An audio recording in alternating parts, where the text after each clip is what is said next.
Wolverine in Marvel's Spider-Man 2? Well, with Venom's presence, things are starting to actually sync up, and well, you may very much be in for a big shock. Now, if you could leave a like on this video, it helps a lot, so I'd really appreciate it. But if you get to the end and you say, well, I didn't actually like the video, then feel free to turn your like into a dislike. But if you could drop a like right now, it helps a ton. So, the possibility of seeing Wolverine in Spider-Man 2 as a cameo could actually lead to a recreation of one of Venom's best boss battles, which of course saw Eddie Brock go up against Wolverine. Now, of course, since Venom's reveal, we have all, and when I say we, I'm saying at least 99.9% of us has asked the question as to whether or not Venom will be playable alongside Peter and Miles. Now, we have already speculated a potential Venom expansion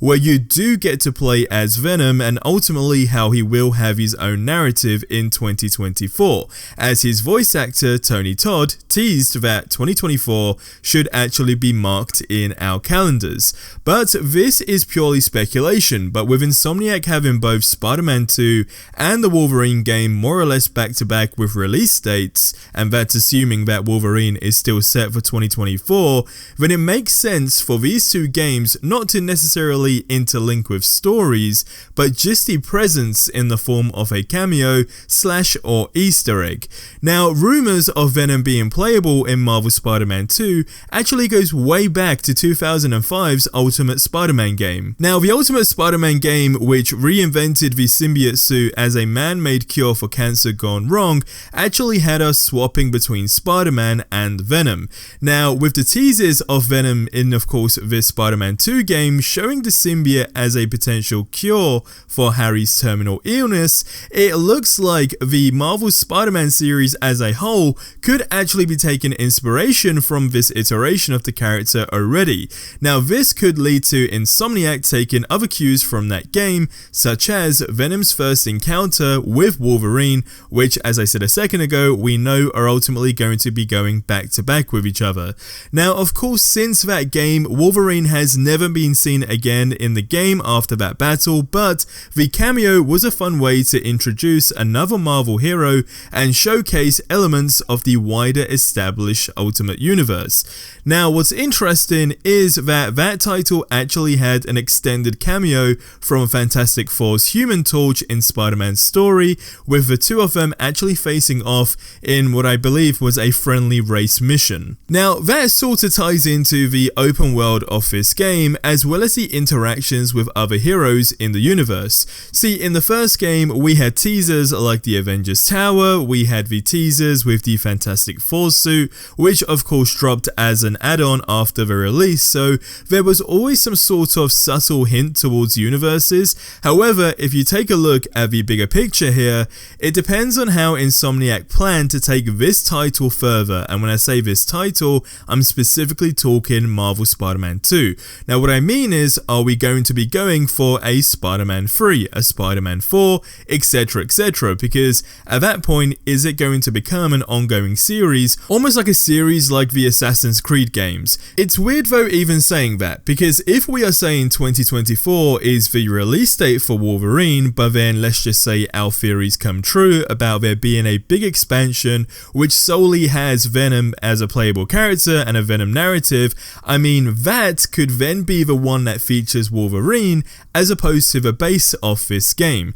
Now, you got to remember, as long as this game makes money, which of course it will, Sony will want more. Now, although we all wanted a Spider-Man 2 game, let's be honest, none of us really expected it, and the same thing applies to the Wolverine game, except I don't think a single person actually ever expected that to happen, at least anytime soon. So a theory is where Insomniac Games goes with the Marvel Universe as a whole, if they're clearly being given the chance to test a standalone non-Spider-Man game, that could literally lead to other solo games like an Iron Man game, a Captain America game. I mean, come on, you see where I'm going here. And again, if we go back to the speculation and this whole theory about a Venom expansion actually turns out to be true, then, I mean, that's just another big giveaway that, okay, the Marvel video game scene is going to be dominated specifically by Insomniac Games, which would not be an issue whatsoever because the quality of work they actually put out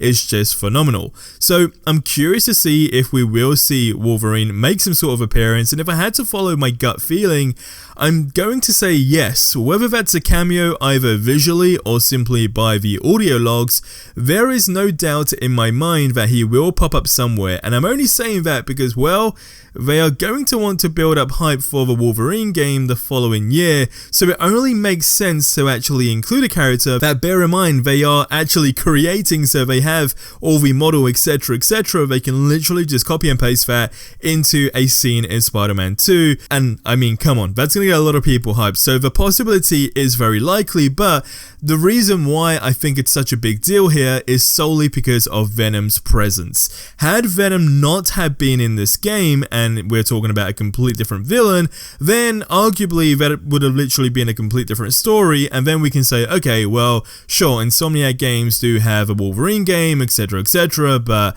having these both games, you know, tie into one another or actually have Easter eggs is blah blah blah. But it's the fact that Venom has actually had a battle with Wolverine, and that's going all the way back to 2005. So on the grand scheme of things, knowing that Insomniac are very rich with the history in terms of what they bring up in their games, I mean, this is looking very, very interesting. Now, of course, what we were all waiting for at the Game Awards show is, yeah, a trailer that never happened. Now, we had very low expectations, but let's be honest, a lot of us were very sad about that stuff, but there is some hope. Now, the hope is, first of all, that we're actually getting news a lot sooner than we actually expect. Second of all, they were playing a very strategy, or whatever you want to call it, where they wait for the dust to settle, and then it's just like, kabam, here you guys go, here is Spider-Man 2, and that is just your main focus, because granted, that Game Awards show